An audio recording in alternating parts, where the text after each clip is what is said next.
I want to ask you something.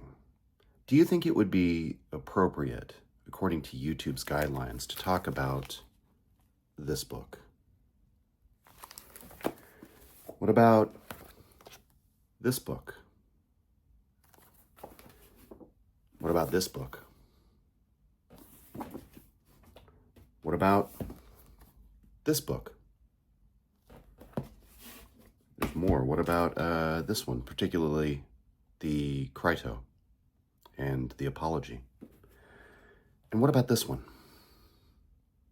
What do all these books have in common? What is it that makes me question whether I could even talk about these books on YouTube in an educational video, speaking about subject matter in books that are beloved by world literature but contain topics which might be controversial? Well, in Shakespeare, there are so many stories about characters committing self-harm, including one of the most famous that's been adapted the most, which if you go and look up on YouTube, you can find tons of video essays about Romeo and Juliet. Or if you want to talk about Emile Cioran, whose philosophy is sort of like a struggle with whether or not one should keep living. Or when I bring up the varieties of religious experience, where William James speaks about all these medieval practices of people mortifying themselves, wearing belts of nails and whipping themselves and so on and so forth. Is that glorification of self-harm for William James to discuss that? What about when the story of Oedipus, when he puts his own eyes out upon the knowledge of, upon discovering the origins of his lineage? What about when Socrates allows his own execution? When he has a clear opportunity to flee, his followers say, Socrates, you don't have to drink the hemlock. We can get you out of here. You can have exile. Even before this, during the trial, Socrates probably could have avoided being executed if he had asked for some moderate punishment rather than being asked to be rewarded as an Olympic victor in the Prytaneum. And then certainly The Sorrows of Young Werther, a novel which was blamed for a wave of people unaliving themselves. Again, this is a historical fact. It's not a glorification, just me talking about this. But, you know, The Sorrows of Young Werther, even at the time, was a very controversial novel. But it's a key part of world history. It was Napoleon's favorite book. You can't really understand the mind of Napoleon without understanding The Sorrows of Young Werther. You can't really understand Goethe, the author of Faust, unless you look at his Storm and Drang period, The Sorrows of Young Werther. And further, I would argue that this work is not a glorification of suicide or self-harm, because Goethe says explicitly, be a man and do not follow me. This is a story. This is something about a character that's meant to show you something. It's not meant to simply glorify the act of suicide or self-harm. And yet, what has YouTube done recently with my discussion with Weltgeist? They've declared that discussing Empedocles, who is a historical figure, a figure of the pre-Socratics, who had a bit of a religious following, who considered himself to be a divine being, and whom there are many stories about. This is why I would say he's almost a semi-mythic figure, or he's a legendary figure, because just like with, frankly, Jesus or any number of other ancient figures that there are a lot of legends around, it's a bit difficult to know exactly what's true and what's false. We can only look at the sort of accounts of Diogenes Laertius and various others about the life of Empedocles. But one of the details about his life is that Empedocles threw himself into a volcano. And what Laertius says is that he did this to prove that he was a god.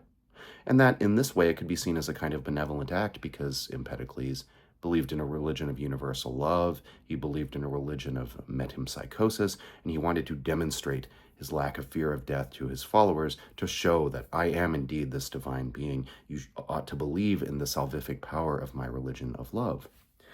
Which sort of leads me to ask, can we talk about this book? Does not Jesus allow his own crucifixion in the Garden of Gethsemane? Is not the story of Christianity the story of, if we just want to look at it if I want to put it in neutral terms, a man who believes himself to be a god, who allows himself to be killed in order to prove his divinity and his religion of universal love, in order to save all of mankind. That's the story of Christianity. And Christians get to talk about this on YouTube all day, every day. There is no shortage of Christian content talking about how God sacrificed himself for us.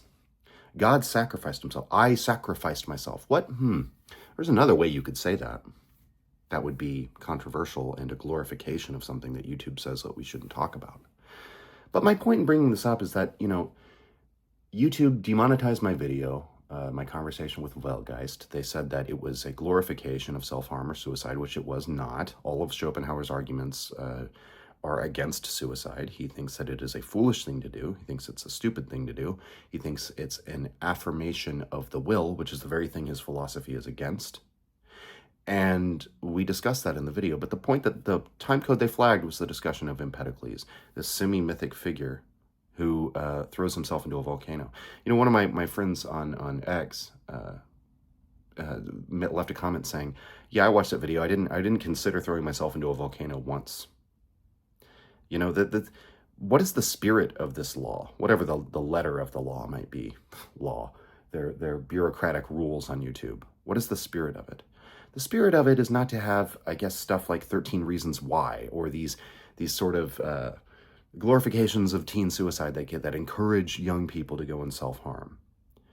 But this is like on the level of saying Joe versus the volcano is going to convince people to throw themselves into a volcano. This is not a discussion of the methods of suicide. This is a discussion about a Greek myth, essentially, about a divine being proving his divinity through means that are not available to most people.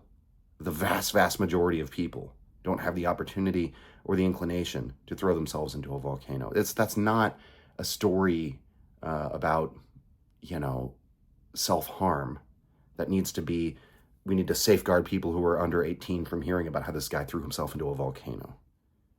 That's not what we're talking about. If anything, you might have, you would have probably a greater danger in talking about William James' Varieties of Religious Experience, where things like self-mortification and wearing a belt of nails is a lot closer to the way people self-harm themselves today.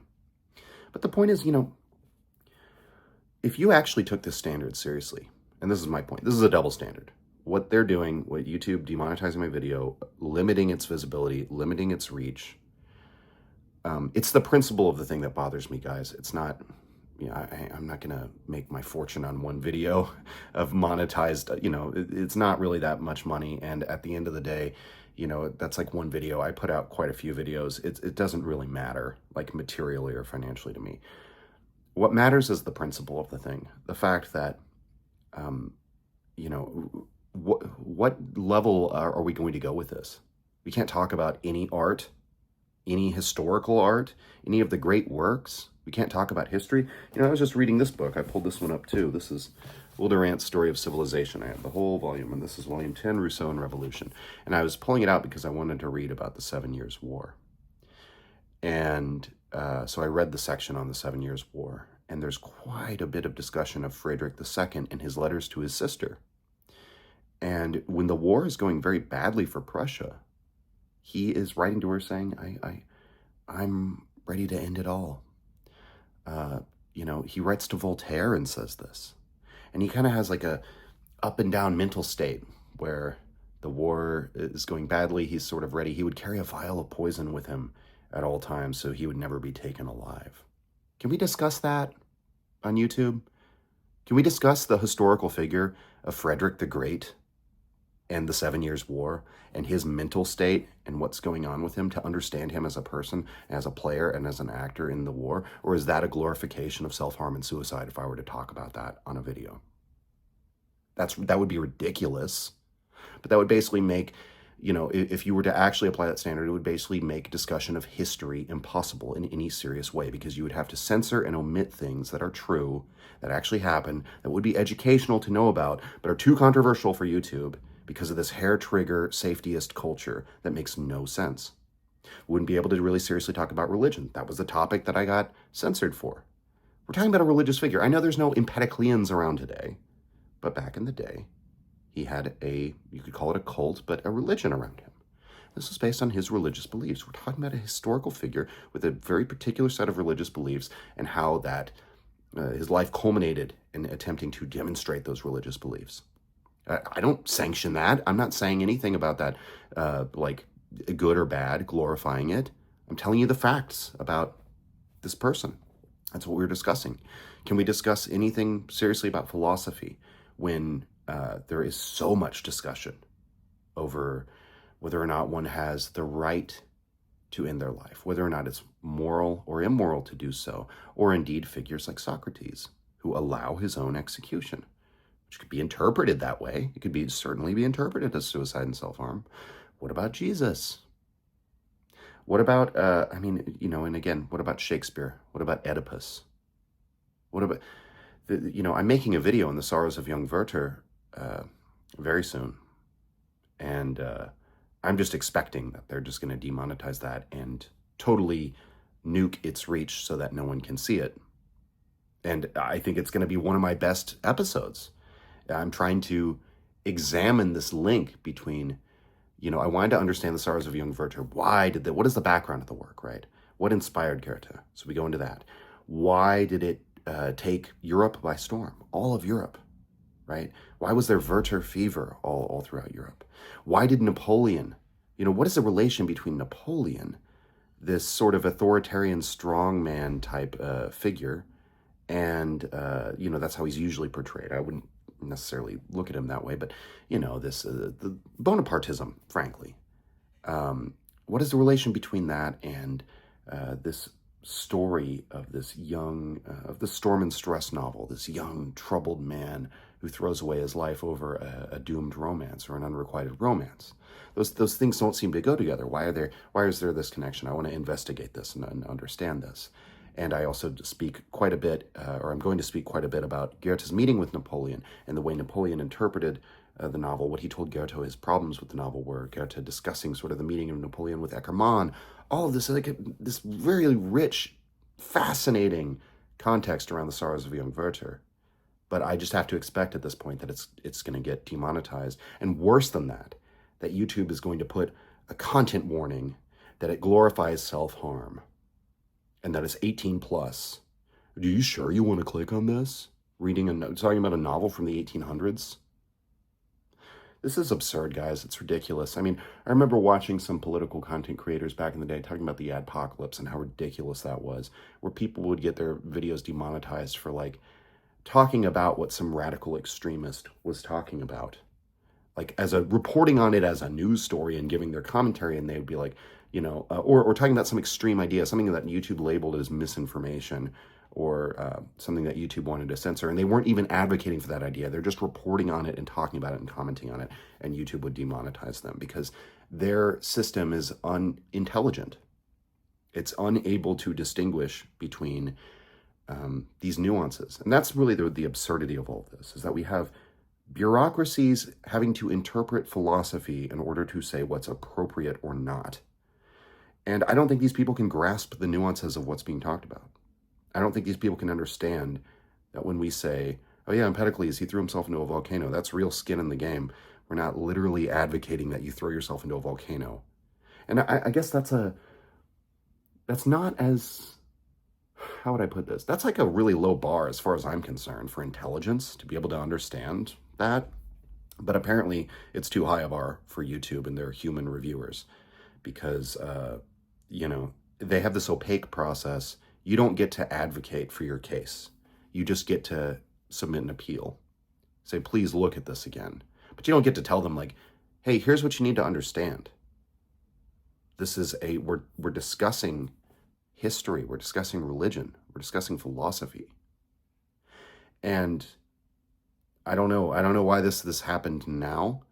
It does worry me about the future of the channel and my ability to discuss philosophy freely and to educate freely. Because if I can't even talk about these topics in an educational manner, in a manner that just addresses the facts of what happened, or the facts of what is written, rather, because we don't know if Empedocles actually did that.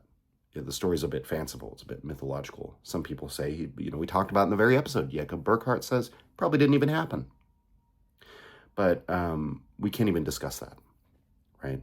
And that's ridiculous. It is just ridiculous. And if this standard were applied across the board, you would not be able to talk about anything of any seriousness or import. You wouldn't be able to talk about any great art, literature, philosophy, religion. You wouldn't even be able to talk about Christianity if we took this standard seriously. There are so many stories of people, for various reasons, choosing to die. We'll just put it like that. I've never once advocated for that on my channel or glorified it. That's the other thing, is like when you look at their content policies, they're talking about like depictions. They're talking about imagery and videos. It's literally just a conversation. So all of that's out. And the only thing they said was if you're talking about the methods or if you're talking about glorification. Well, we certainly weren't glorifying it. So I can only assume it was the method. So it's like literally they're worried in the same way that if somebody did a video showing someone how to like create some cocktail of pills or drugs to kill themselves, that's like the same as talking about a guy throwing himself into a volcano. See how ridiculous that is? So I don't know. This isn't really a message to YouTube. I don't even know who it's a message to. I guess to my fans or to the followers of the channel, explaining just what's been happening. A lot of it's just an expression of my rage at how stupid this whole thing is, how ridiculous this whole thing is. That's really all it is, because I know nothing's going to change as a result of this video. I know that YouTube, with their opaque system, they're not going to review their decision a second time. They're not going to bring to bear any intelligence to the situation to understand why they were wrong, and nothing's going to change. And there's no really option of anywhere else to go, right? YouTube is like the place for this kind of content. I do want to explore putting my content on other video platforms as like a backup at this point, because you just never know. You know, what if somebody decides, oh, your channel's inappropriate for whatever reason, you know? Because this, you know, you could say, well, just make sure not to talk about suicide or self-harm in your videos. It's like, okay, well, what will be the next topic? Because that's the thing. The rules aren't that you can't talk about it. The rules are that you can't glorify it and you can't discuss methods, which we were not doing. Somebody interpreted us as doing that, but they were wrong. So, you know, whatever the next thing is, they could come up with some new thing and interpret my videos as being in violation of that. I mean, there's just never, when they have the right of interpretation and you have no higher judge above them, the rules kind of don't matter. The rules are there so they can be interpreted in whatever way that the censors see fit to censor whatever they want.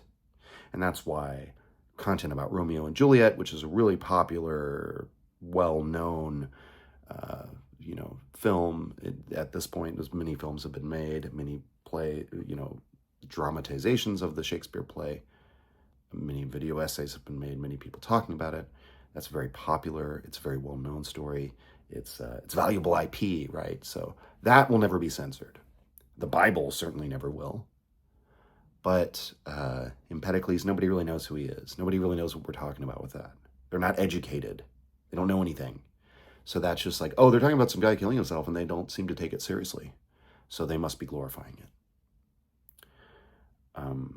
It's completely ridiculous. It's completely outrageous. I don't know. I don't really have anything else to say other than it's absurd. And, you know, it's a double standard. If they applied it across the board, we wouldn't be able to talk about anything. And so I wish that they would take a look at that. I wish they would do some introspection. I wish there would be more communication between content creators, the people who make all the stuff on your site, the reason why people are there, and these bureaucrats who just make these arbitrary decisions that can't be challenged. Or they can be challenged, but you can't advocate for yourself. You can't speak to anyone. They just say, oh, we'll have someone else look at it. Well, if that person was exactly as dumb as the first person who looked at it, then nothing's going to change. And that seems to have been the case. So that's all I have to say. Video about Sorrows of Young Werther coming out soon. But, you know, who knows what'll happen with that one. Yeah. Very juvenile, backwards, and timid culture that we live in. It's just, it's sad. As Nietzsche says, there are some days where I am visited by the blackest melancholy, the contempt of man. And I'm definitely feeling that today. So that's it, everybody. Signing off.